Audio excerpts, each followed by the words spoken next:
Hey guys, welcome to Entertainment Talk Nation. This is Rob. This video, we're going to talk some New York Mets as they head into the weekend to face the Angels. Yes, and I know we did not do a third video for the Padres series, and I mean, can you kind of guess why?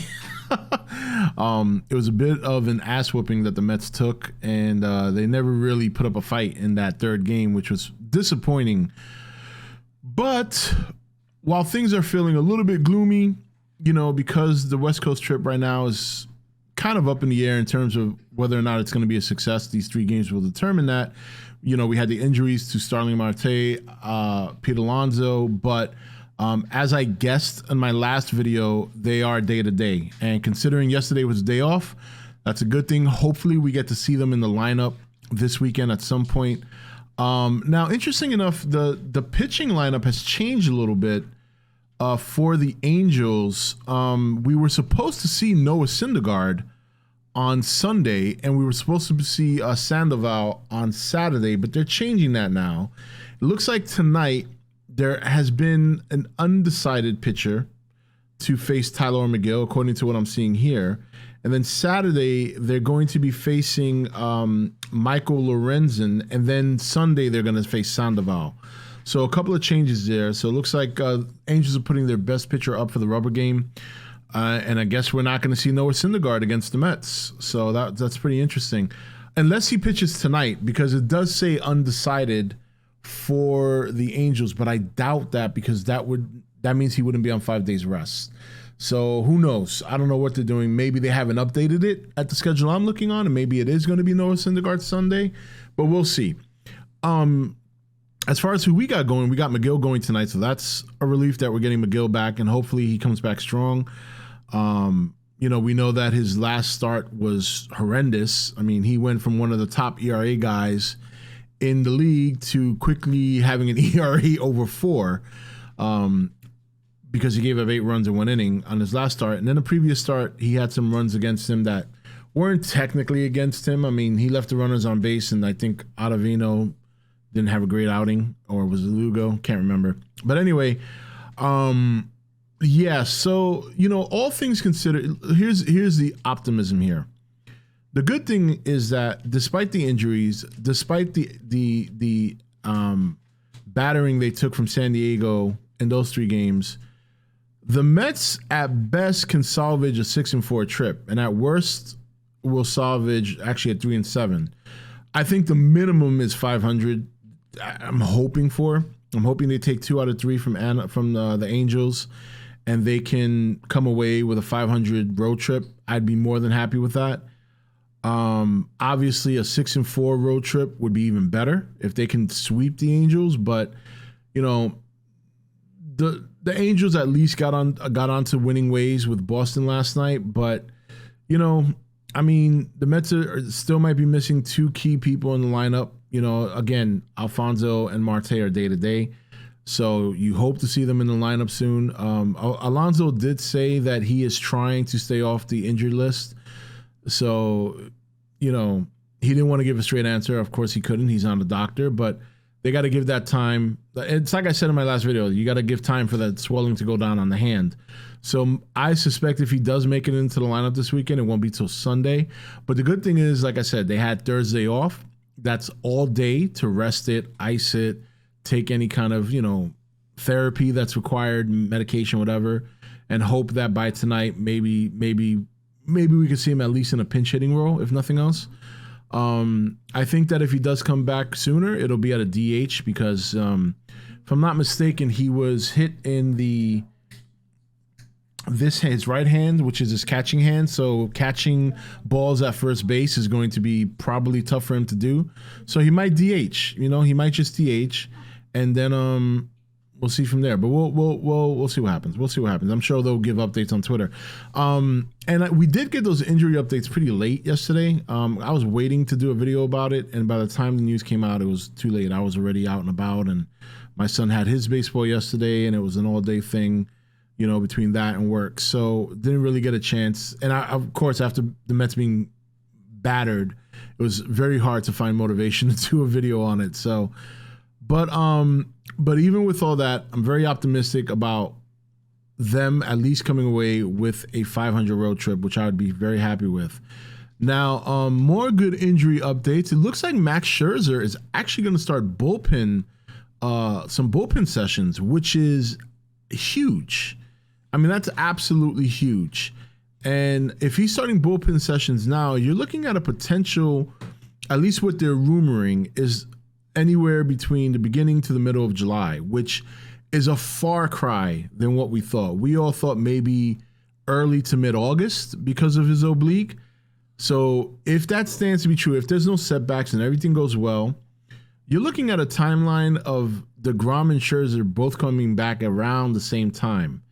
And that is for the second half of the season. And that is huge. So if the Mets open the second half of the season with their club healthy, we're talking about Scherzer and DeGrom back, obviously Pete Alonso, Marte back in there as well. That's perfect. And where the Mets are right now, even with this recent struggle, even with these recent string of injuries, they're still in a prime position. Now, with that said, they still need to find ways to win because the Atlanta Braves are hot. And going into the trip, the Mets were up 10 games. Now they're only up 7. And that is a very, very attainable race. You know what I mean? So, we knew there was going to be a point where they were going to hit a snag, and they're still going to have struggles from time to time. So the key is to minimize the damage, right? You don't want to go on extended losing streaks. You don't want to go on, 6-7 game losing streaks or start losing 7 out of your last 10. You want to take your lumps where you take them and then stop the bleeding right away. That's what winning teams do. So it's going to be an interesting series here. Los Angeles, I mean, the Angels are a very interesting team. They've got a lot of star power with Trout and Ohtani. They don't have much else beyond that. It was really strange for them to lose 14 games in a row. While I know the team's not perfect, I don't think they're that bad, but sometimes a lot of them were one-run games from what I understand from some of the ones that I gathered looking back. So that's also tough. But overall, I think the Mets can take 2 out of 3 here. I would love a sweep. If they could come away from this West Coast trip at 6-4, after all the things that happened, I think that'll be a huge victory.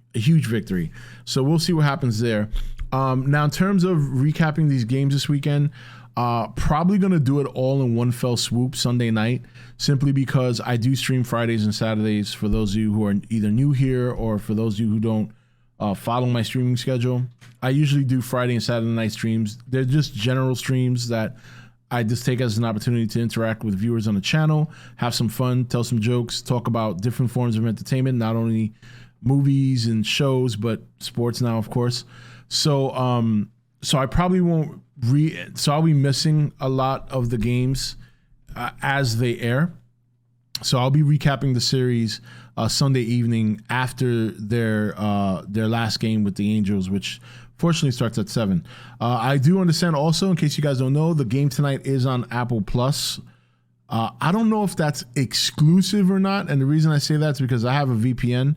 So if I have to hijack my VPN over to New York or over to California, I don't know if they're blacking it out locally. I know they did that with some of the Yankee games. There were a lot of Yankee fans in New York pissed about that.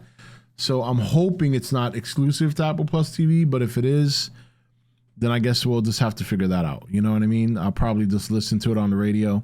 But anyway, so look, all in all, I think the Mets are, they're still in good shape. They still control their own destiny. They're going to have to find a way to win this series without, obviously Alonso and Marte, assuming that they don't get into the lineup this weekend. And it may be something that they want to consider, the managerial staff. They might want to consider not forcing the issue, letting these guys rest the whole weekend. I think the Mets do have enough to beat the Angels 2 out of 3 with a lineup that doesn't include Marte and Alonso. I also consider their series against San Diego to be a bit of an anomaly. I think that series is going to turn out very differently when they meet them again in late July. In fact, they're the first team they play after the All-Star break. Is 3 games against San Diego at home. I suspect it'll be a different story by then. You know, you might have one of your 2 aces there, and Alonso Marte will be in the lineup by then. So, but overall, I don't think there's much to worry about. You know, it didn't look pretty. They just never do well on West Coast trips. Traditionally, they never have.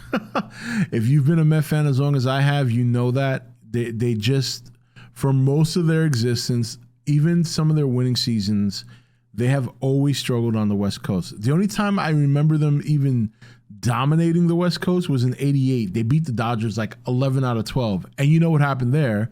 They lost to the Dodgers in the playoffs. So, you know, it's never, even though we all consider the Dodgers the number 1 team in the National League or even baseball, we know that playoffs is always a different element. I mean, the Mets beat the Dodgers in the playoffs back in 2015 pretty soundly. And the Dodgers were, on paper, supposed to be a much better team. So, you know, these are things that are going to happen during the regular season. So we'll see. But anyway, I'm looking forward to the series. It should be a lot of fun. I will at least try to catch some of these games after my streams because I would love to see Mike Trout and Shohei Ohtani actually for a full game. That'll be great. That's very, very exciting. So, but anyway, for those of you who are Mets fans, let me know in the comment section how you feeling right now about the Mets. How you vibing? You know, do you still feel very optimistic? Are you concerned? Are you not concerned? I'm definitely interested to hear your thoughts. Until the next video, this is Rob signing off for E.T.N, where we don't do news, we just talk entertainment. Take it easy.